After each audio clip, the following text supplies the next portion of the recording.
Kids Doodle। एक चिड़िया के दो बच्चे थे। एक का नाम चिंटू था और दूसरे का नाम चिंकी। चिंटू बहुत ही शरारती लड़का था। सारा दिन वो अपनी जुड़वा बहन चिंकी को तंग करता रहता था। चिंटू और चिंकी अभी छोटे बच्चे हैं। मम्मा मम्मा, बाहर जंगल में अपने दोस्तों के साथ घूमने जाना है।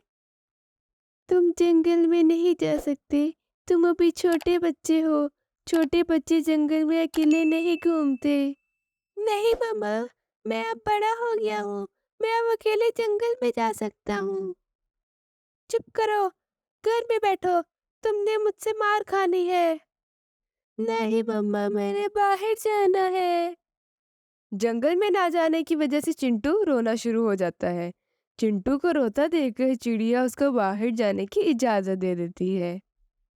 फिर दोनों दोस्त पिंकी के बाग से फल खाना शुरू कर देते हैं। मुझे तो ये बड़े वाला फल अच्छा लग रहा है, मैं इसको खाकर देखता हूँ। आहा, ये फल तो बहुत खट्टा है। चिंटू, मेरा फल भी खट्टा है। इस फल को हम नीचे फेंक देते हैं। फिर दोनों दोस्त फलों को नीचे फेंक देते हैं। ये दूसरे वाला फल मुझे देखने में अच्छा लग रहा है, इसको खाकर देखता हूँ। ओहो, ये भी खट्टा है। यार, मेरा दूसरा फल भी खट्टा है। इनको भी नीचे फेंक दो, हम मीठे फल खाते हैं। हमारे पास फलों की कमी थोड़ी है। चिंटू और उसका दोस्त एक फल खा रहे थे और दो फल नीचे फेंक रहे थे। थोड़ी ही देर बाद पिंकी नीचे गिरे हुए फलों को देख लेती है। ये जरूर चिंटू और उसके दोस्त ने फेंके होंगे। मैं चिंटू की माँ को उसकी शिकायत लगाती हूँ। फिर पिंकी चिड़िया के पास जाती है। चिड़िया, दरवाजा खोलो। चिड़िया अपने घर का दरवाजा खोलती है। कैसे आई हो पिंकी? सब खैर तो है? मैं तुम्हारे चिंटू की शिकायत लगाने आई हूँ। ये देखो, चिंटू ने मेरे सारे फल तोड़ के नीचे फेंक दिए। मेरा बहुत नुकसान हो गया है। तुम चिंटू को रोको। ठीक है, मैं चिंटू को समझाती हूँ, तुम फिक्र मत करो। पिंकी चिड़िया की बात सुनकर वापस अपने घर चली जाती है। चिंटू जंगल से वापस घर आ गया है। चिंटू, कहाँ से आए हो? मैं अपने दोस्त कबूतर के साथ जंगल की सैर करने गया था। क्या तुमने पिंकी के बैग से फल खाए हैं? नहीं तो। अच्छा, फिर ये क्या है? अब तुम मुझसे झूठ भी मारोगे चिंटू? चिंटू फलों को चोरी करने से इनकार कर देता है। अगले दिन सुबह सुबह चिंटू फिर अपने दोस्त के साथ जंगल चला जाता है। आज चिंटू के साथ उसका दोस्त शम्पी है। तीनों दोस्त फल खा रहे होते हैं। चिंटू के पास मीठा फल होता है और शम्पी के पास खट्टा फल आता है। चिंटू, तुम अपने वाला फल मुझे दे दो। मैं अपना फल तुम्हें क्यों दूं? चिड़िया के बच्चे, क्योंकि मैं तुमसे बड़ा हूँ, ये फल मुझे दे दो। तो फिर क्या हुआ? तुम मुझे बच्चा समझते हो क्या? तुम फल देते हो कि मैं बताऊं तुम्हें?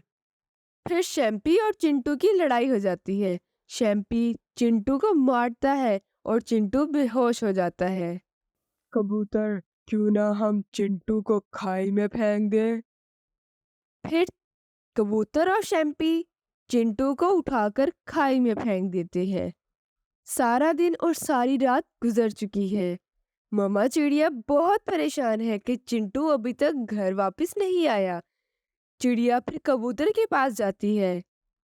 चिंटू कल से घर से निकला हुआ है, अभी तक घर वापस नहीं आया। तुम्हें पता है चिंटू कहाँ पर है? मुझे क्या पता तुम्हारा बेटा चिंटू कहाँ पर है। अब ये ना कह देना कि मैंने उसको कुछ किया है। कबूतर की ये बात सुनकर चिड़िया को शक हो गया है कि कहीं कबूतर ने तो चिंटू को कोई नुकसान नहीं पहुंचाया। फिर मम्मा चिड़िया पुलिस के पास जाती है। बताओ चिड़िया, तुम पुलिस स्टेशन क्यों आई हो? इंस्पेक्टर साहब, मेरा बेटा चिंटू कल से घर से निकला हुआ है। वो अभी तक घर वापस नहीं आया। मुझे शक है कि कहीं कबूतर ने उसको कोई नुकसान ना पहुंचाया हो। ठीक है चिड़िया, हम कबूतर को पकड़कर इन्वेस्टिगेशन कर लेते हैं। फिर एक पुलिसमैन कबूतर को पकड़कर ले आता है। पुलिस इन्वेस्टिगेशन के बाद कबूतर सारी कहानी बता देता है। कबूतर, तुम जल्दी से उस जगह पर हमें ले जाओ जहाँ तुमने चिंटू को फेंका था। कबूतर पुलिस वाले को और चिड़िया को चिंटू के पास ले जाता है। चिड़िया चिंटू को देखकर बहुत परेशान होती है। उठो चिंटू मेरे बच्चे, उठो, तुम्हें क्या हो गया है? उठो चिंटू। फिर चिड़िया चिंटू को होश में लाने के लिए उस पर पानी फेंकती है और थोड़ी ही देर में चिंटू को होश आ जाता है। होश में आ जाने के बाद चिंटू पुलिस वाले को सारा वाकया बताता है। चिंटू को जख्मी करने के जुर्म में पुलिस शैम्पी को पकड़ लेती है और जेल में डाल देती है। मम्मा, आप ठीक कहते थे। मुझे आपको बताए बगैर घर से नहीं निकलना चाहिए था। मुझे माफ कर दो मम्मा।